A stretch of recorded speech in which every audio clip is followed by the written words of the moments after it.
네, 그래서 그 다음에 이제 아까 전에 이전 시간에 했던 리액트 라우터, 그러니까 리액트 라우터는 모든 것을 라우터로 보는 거잖아요. 라우팅 하는 거잖아요.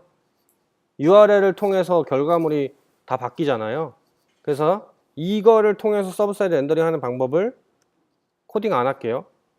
그래서 클라이언트 사이드에서는 브라우저 라우터를 써요. 아까 이전 시간에 브라우저 라우터를 썼고, 서버 사이드 렌더링에서는 스태틱 라우터라고 하는 애를 이용해서 그거를 다시 렌더링 해요. 스트링으로. 그래서 어떻게 했냐면은 이렇게 홈이라는 애랑 헬로우라는 애를 패스의 루트와 헬로우에다가 하나씩 맞춰서 넣었어요. 그 다음에 요 스위치라는 애, 아까 스위치라는 애 전 시간에 했었죠. A 아니면 B 아니면 C. 그래서 요렇게 넣고, 원래는 요 밖에다가 브라우저 라우터로 감싸 안았었죠. 이거를 보여주려면. 근데 브라우저 라우터 처리하는 거를 앱에서 하지 않고요. 인덱스에서 해요. 왜냐하면 그건 이따 아시게 되는데, 요걸 이렇게 브라우저 라우터라고 하는 애를 받아서 요 앱을 감싸 안아요. 그러면 앱이 스위치로 이렇게 따로 생길 거 아니에요. 이건 아까 전에 그 앞 시간에 허드슨이 만든 것처럼 그 브라우저 라우터 자체가 앱으로 넘어간 거랑 똑같은 형태가 되면서 렌더링이 되겠죠. 이렇게 하는 이유는 우리가 앱을 렌더링해서 스태틱 라우터 사이에 끼워 넣으려고 하는 거예요. 무슨 얘기냐면은 요 스태틱 라우터라는 애는 요건 지금 서버 코드예요. 서버에서 리액트 라우터 돔이 아니라, 그러니까 서버에서는 리액트 라우터 돔을 쓰면 안 되죠. 리액트 라우터를 통해서 스태틱 라우터라는 애를 받아온 다음에, 그리고 그 애를 이용해서 이 앱이라는 애를 끼겨 넣는 거예요. 그렇죠. 그렇게 해서 엘리먼트를 만든 다음에 렌더를 해야지 이제 결과물이 그 라우팅에 맞춰서 나와요. 그래서 똑같이 HTML을 받아가지고 한 가지 다른 점은 뭐냐면 이 컨텍스트라고 하는 애를 하나 빈 오브젝트로 놓은 다음에 걔를 요 사이에 끼겨 넣으면은 결과적으로 이 context.url이라고 하는 애가 넣어져서 나와요. 얘를 언제 쓰냐면은 리다이렉트 용으로 할 때 써요. 그러니까 무슨 얘기냐면은 클라이언트 사이드에서 아까 전에 제가 만들 때 리다이렉트라고 하는 애를 하나 만들었잖아요. 근데 얘는 서버 사이드에서 어떻게 렌더링 어떻게 표시할 수 없잖아요.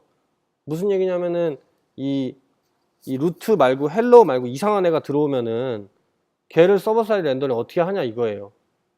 그렇죠? 걔는 못하니까 서버에서 스태틱 라우터를 통해서 그 리다이렉트 되는 지점을 찾은 다음에 바꿔줘서 다시 그 서버에 있는 다른 주소를 호출해서 서버 사이드 렌더링을 하는 거예요.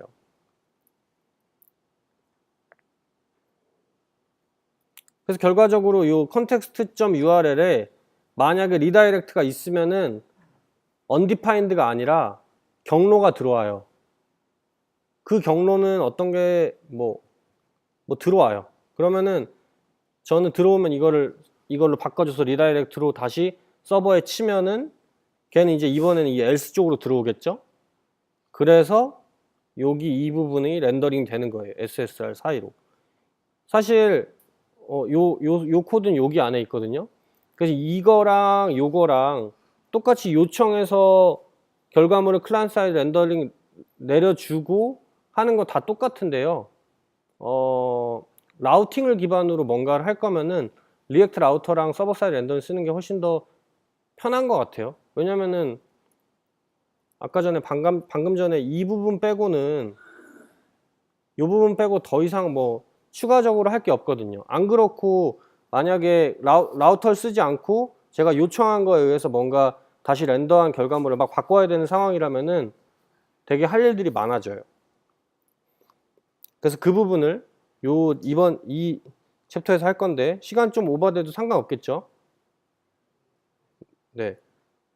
그래서 SSR의 라이프 사이클과 그 CSR의 라이프 사이클이 다른다는 점을 확실히 알아야지 이 그 프롭스 같은 거를 클라이언트 사이드에 내려줄 때 무리 없이 내려줄 수 있어요. 이게 저는 사실 이 장이 제일 어려웠거든요. 왜 이게 제일 어려웠냐면은 제가 하고 싶은 게 뭐였냐면 이런 거였어요. 그러니까 그 서버 사이드 그러니까 어떤 걸 요청해서 그 안에서 다른 그 컴포넌트 안에서 다른 API를 호출해서 뭔가 결과값을 받아온 다음에 걔를 렌더링해서 서버 사이드 렌더링을 내려주고 그 결과물을 클라이언트 사이드 렌더링 할 때 문제 없이 나오게 하는 거. 이게 어렵더라고요, 생각보다. 그래서 지금 다른 모듈 같은 거 안 쓰고 있잖아요. 예를 들면 리덕스나 리덕스 사가 뭐 이런 거 안 쓰고 있잖아요. 그러니까 베이직하게 이걸 처리하려니까 되게 신경질 나더라고요. 그래서 알아보니까 이 서버 사이드 렌더링의 라이프 사이클이 어떻게 되냐면은 그냥 컴포넌트가 마운트 되면 그 다음에 렌더 되는 거예요. 그 다음이 없어요. 이게 동기적으로 일어나지 않아요. 그러니까 만약에 동기적으로 일어난다는 거는 컴포넌트 will 마운트 된 다음에 그 안에 있는 내용이 동기적으로 다 처리되면은 렌더 되면 좋겠어요, 개인적으로. 근데 그게 아니라서, 그러니까 컴포넌트 will 마운트 시점에 일어나는 일들이 끝나지 않아도 렌더가 돼버리면은 저는 컴포넌트 will 마운트에서 뭔가 API 콜을 딴 데 날려갖고 리턴된 거를 서버 사이드 렌더링으로 내려주기가 어렵겠죠. 선후 관계가 안 맞으니까. 그래서 요 나머지 부분, 요 뭐 프롭스 바꾸고 이런 부분 다 빼고요. 딱 집중해야 될 게 요 세 개죠. 그 중에서도 요 두 개. 이게 이 컴포넌트 윌 마운트는 서버 사이드 렌더링 할 때도 호출되고 클라이언트 사이드 렌더링 할 때도 호출돼요. 근데 이 컴포넌트 디드 마운트는 그 사이에 렌더가 일어나잖아요. 렌더 일어나고 클라이언트 사이드 렌더링에서만 일어나요. 그래서 어떻게 해줘야 되냐면은 컴포넌트 윌 마운트에서 뭔가 결과물을 다 처리를 해주고 렌더링 해야 되고 클라이언트 사이드에서는 그 부분이 중복되지 않게 처리해주는 걸 방어 코드를 넣어야 돼요. 그래서 이 스태틱 메소드를 하나 쓰는 거예요. 이 스태틱 메소드를 왜 쓰냐면은 사실 제일 좋은 건 이거죠. 컴포넌트 윌 마운트 하는 시점에 뭔가 일이 다 처리되고 렌더되는 게 다 좋은데 그게 불가능한 게 결정이 났잖아요. 그러면은 컴포넌트 윌 마운트 하기 전에 데이터를 콜해서 받아와야 돼요. 비동기적으로. 근데 그 비동기적이라는 게 참 어렵잖아요. 그래서 동기적으로 처리하기 위해서 이 어싱크 어웨이트를 이용해서 이 퍼블릭 스태틱 어싱크 메소드를 하나 앱 컴포넌트 안에다가 만들어 넣는 거예요. 그리고 이 create react.create 엘리먼트 하기 직전에 얘를 먼저 호출해서 데이터를 만든 다음에 걔를 프롭스로 그 앱에다 꽂아줘요.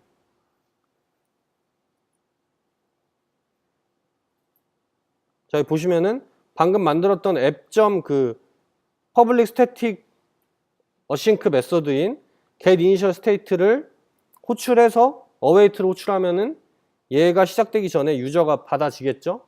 그럼 얘를 create element 할 때 유저라는 애로 넣어주는 거예요. 이렇게 넣어줘서 렌더링을 하면은 이게 그 미리 데이터를 받아서 프롭스에 땡겨 넣어주니까 호출을 그 안에서 할 필요 없잖아요. 그리고 이제 이 클라이언트 사이드에서는 요 방금 전에 이것도 똑같이 이 스크립트에 넣어서 보내는 거예요. 그래서 보내면은 요 결과적으로 앱에 유저는 데이터라고 딱 꽂아 넣어주는 거죠. 이렇게까지는 아까랑 비슷하잖아요. 근데 이제 컴포넌트 라이프 사이클 안에서 이거를 또 API로 호출할 필요가 있잖아요. 프롭스가 바뀌었을 때 다시 호출해서 받아야 되기 때문에 컴포넌트 디드 마운트에서는 프롭스의 유저가 없을 때만 다시 그 퍼블릭 스태틱 어싱크 메소드를 호출해서 얘를 set state 해주는 거예요. 근데 여기는 그거 안 썼잖아요. await 안 썼잖아요. 이유가 뭐냐면은 얘는 디드 마운트 직전에 렌더가 불리잖아요. 그리고 나서 요청이 언제 끝날지 모르지만 요청이 끝나서 set state가 호출되면은 다시 렌더가 호출되기 때문에 얘를 동기적으로 처리할 필요는 없는 거죠. 네, 그래서 그 소스도 여기 안에 있습니다. 이번에 리덕스하고 서버 사이드 렌더링을 할 줄 알았죠? 근데 리덕스를 다음 주에 할 거라서 그냥 서버 사이드 렌더링에서 찝고 가야 될 부분만 하는 거예요. 당연히 제일 이슈가 되는 거는 서버와 클라이언트의 그 단일 스토어를 일치시키는 게 가장 중요하겠죠. 그래서 이 공식적으로 이렇게 쓰라고 문서에 돼 있더라고요. 아까 전에는 제가 스크립트에다가 ID 값 붙여갖고 태그만 붙여갖고 했었잖아요. 근데 그게 아니라 여기는 윈도우 객체 안에다가 로디드 스테이트라는 거를 값으로 이제 스토어 값으로 넣어서 얘를 내려주는 거예요. 그 다음에 클라이언트 사이드에서 다시 얘를 가지고 크리에이트 스토어를 해주겠죠. 지금 리덕스를 아예 모르시는 분들은 무슨 얘기 하시는지 모르겠지만 아까랑 똑같은 얘기예요. 앞에서 한 얘기처럼 서버 사이드 렌더링에 있는 데이터를 클라이언트 사이드에서 똑같이 내려주기 위해서 서버 사이드 렌더링에서 크리에이트 스토어라고 하는 단일 그 스토어를 하나 계산해내서 그 값을 클라이언트 사이드로 보내주는 거, 그겁니다. 자, 이거는 그냥 언급만 하고 넘어갈게요. 다른 서버에서 렌더 투 스트링을 해올 수 있어요. 자, 서버 사이드 렌더링을 아까 익스프레스 서버에서 제가 그 만들던 그 서버.ts에서 하면은 문제가 되는 부분 뭐냐면은 이게 서버의 부하가 증가가 되잖아요. 서버 사이드 렌더링 해야 되니까. 원래 그전에는 그냥 스태틱 파일만 던져주면 됐는데 이제는 서버 사이드에서 뭔가 연산을 해서 결과물을 해야 되니까 서버의 그 부하가 더 커지고 얘가 부하가 더 크다는 얘기가 있는 게 뭐냐면 이 렌더 투 스트링이라는 그 함수, 이 함수가 원래 동기적이래요. 그래서 얘를 할 동안 뭔가 딱 다른 프로세스를 못 돌겠죠. 이게 리퀘스트가 많아지면 더 무거워져서 어려우니까 이 렌더 투 스트링 하는 부분만 다른 곳에서 해서 다시 받아오는 걸로 많이 사용한다 하더라고요. 대표적인 사례가 요 하이퍼노바라고 하는데 얘는 에어비앤비에서 이렇게 유저가 우리 서버에 들어가서 서버 사이드 렌더링 하려고 그러면은 서버 사이드 렌더용 API를 만들어서 거기서 해가지고 다시 받아와서 내려주는 거, 이렇게 하는 방식이 있고, 그래서 저는 이 방법을 되게 마음에 드는 방법이에요. 뭐냐면은 AWS API 게이트웨이랑 람다랑 S3랑 섞어서 서버리스로 요 서버 사이드 렌더링용 렌더 투 스트링을 해서 가져오는 거예요. 불가능한 것도 아니고 이거 실제로 프로덕션 사례가 있어요. 빙글이 이렇게 한대요. 이렇게 하다가 이제 요청이 계속 중복된 애들이 많아지겠죠. 그러면 캐싱 처리해주고, 거기까지 하면은 제일 베스트는 요런 스타일인 것 같아요. 근데 더 베스트는요, 자, 지금까지 한 얘기들이 제가 말했잖아요. 마지막에 좀 이상하게 끝난다고. 지금까지 생각했던 모든 내용들이 이제 필요 없어요. 그냥 Next.js를 쓰면은 서버 사이드 렌더링 해주고요, 클라이언트 사이드 비교해서 다 해주고요, 뭐 다 동기적으로 처리도 해주고요. 되게 좋은 아이니까 요거는 5번째 시간에 Next.js로 조금 뭔가를 만들어 보는 시간을 가지도록 할게요. 제가 준비한 건 여기까지입니다.